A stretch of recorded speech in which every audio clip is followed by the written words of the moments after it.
Friend, good morning সবাইকে। তোমরা সবাই কেমন আছো? আশা করি ভালো আছো। আমিও খুব ভালো আছি। তো আবারও আজকে একটা ব্লগ নিয়ে চলে এলাম। তো আজকের ব্লগটা হচ্ছে ইন্টারেস্টিং ব্লগ, তোমরা দেখতে থাকো, আশা করি ভালো লাগবে। তো এই দেখো, মানে সকালটা শুরু করলাম এটাই দিয়ে, যেহেতু আজকে কোনো কাজ বাজ তোমাদেরকে শেয়ার করছি না, কারণ আমার আজকে একটা দেওরের বিয়েতে এই যে গায়ে হলুদ হয়েছে, এইদিকে আমরা যাচ্ছি সবাই মিলে জল ঢালতে বলতে জল আনতে আর কি, জল সইতে আর কি, সবাই মিলে যাচ্ছি। তো অনেক দিন পরে একটা বেশ বিয়ে বাড়ি পেয়েছি, আনন্দ করব না সেটা কখনো হয় বলো?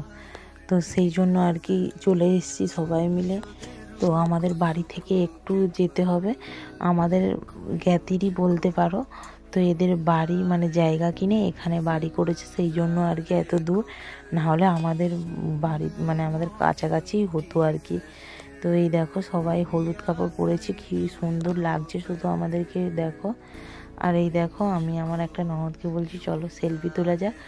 আর আমার যে ভিডিওটা স্টার্ট হয়ে গেছে আমি কখনো বুঝতেই পারিনি, তাই জন্য ভাবলাম তোমাদেরকে শেয়ার করেই দিই। তো এই দেখো, এইটা হচ্ছে যে আমার দেওর, যাকে হলুদ মাখাচ্ছে। দেখো তাকে এত হলুদ মাখাচ্ছে, সে তো মাখতেই চাইছে না। তো যাই হোক, যেহেতু মানে কি বলবো, প্রথমবার তো সবাইকারই লজ্জা লাগে, তাই জন্য ওরও হয়তো লজ্জা লাগছে। তো বিয়ে তো প্রথমবারই, বলতে প্রথমই একটাই তো বিয়ে করে না, কত আর বিয়ে করবে বলো? আমিও না আজব পাগল বকছি। তো যাই হোক, এই দেখো হলুদ টলুদ মাখানো হচ্ছে, আর এই ঘাটটায় জল সইতে হবে। তো ওর যে দিদি বা বোন আছে সে করবে। তো আমার জ্ঞাতি বলতে আমার বরের কাকার ছেলে আর কি, সেই আর জন্য বলছে। তো যাই হোক, এই দেখো ঘর ডুবানো হয়ে গেছে। তারপরে এইদিকে আসছে মন্দিরে গড় করতে, আর আমার বর দেখো সাদা গেঞ্জি পরাটা আমার বর, ও কীরকম ঘুরছে দেখো।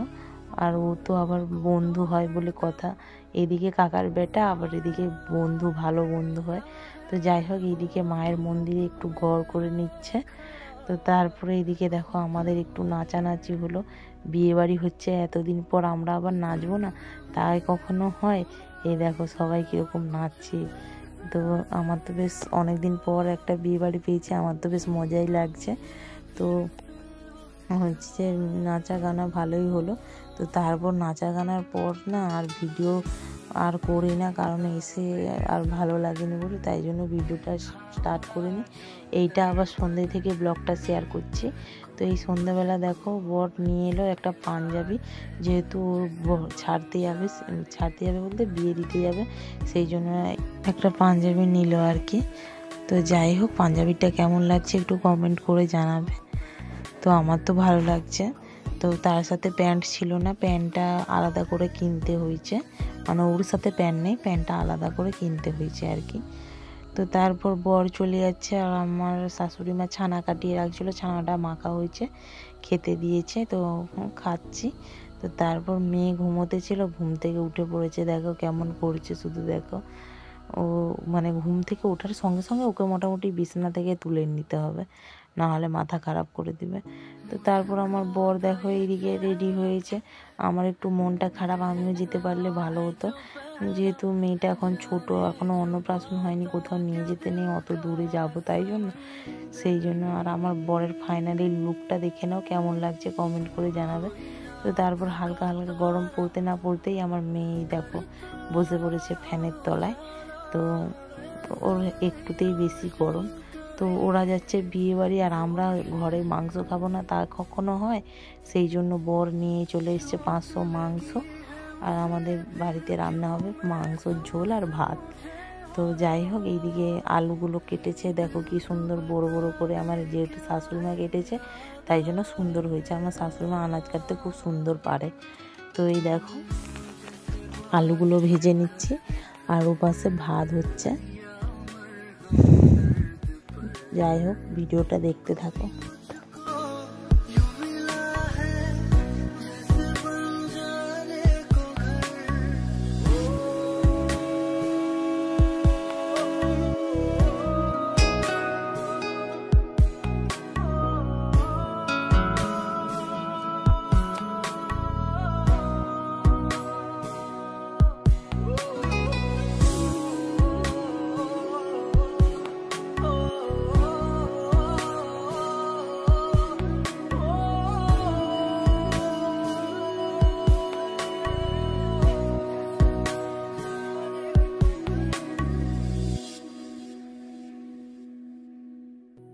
সত্যি কথা বলতে মেয়েটা যতক্ষণ না মানে একটু বড় হয়, একটু বড় বলতে 5 বছরের হয়, ততক্ষণ নিয়ে বেরোনোটা অসম্ভব আর কি বলতে পারো। অনেকে এবারে বেড়ায়, কিন্তু বাচ্চা নিয়ে কি মানে বেরোতে ইচ্ছে করে? বাচ্চা ওই ভ্যাঁ ভ্যাঁ করবে, তারপর তার টাইমে খাওয়ানো গোছানো, কত ঝামেলা।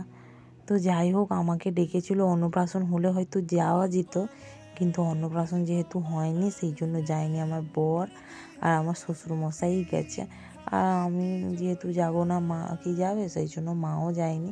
তাই জন্য বর বললো আমরা বিয়েবাড়িতে মাংস খাবো, ভালো মন্দ খাবো, তোমরা কি কিছু খাবে না? সেই জন্য বললো তাহলে মাংস এনে দিচ্ছি, মাংস খেয়ে নাও। তো এইদিকে আমি আদা রসুন টমেটো লঙ্কা সব একসাথে দিয়ে দিচ্ছি, এপাশে পেস্ট করে নিচ্ছি। আর এইদিকে উনুনে দিয়ে দিচ্ছি তেলে পেঁয়াজটা ভাজা ভাজা হয়ে গেছে, তো মশলাটা আমি দিয়ে দিচ্ছি। তো সিম্পল শুধু মাংসর ঝোল আর ভাত করব, আর তেমন কিছু করব না। গরম গরম এটাই খেতে বেশ ভালো লাগে।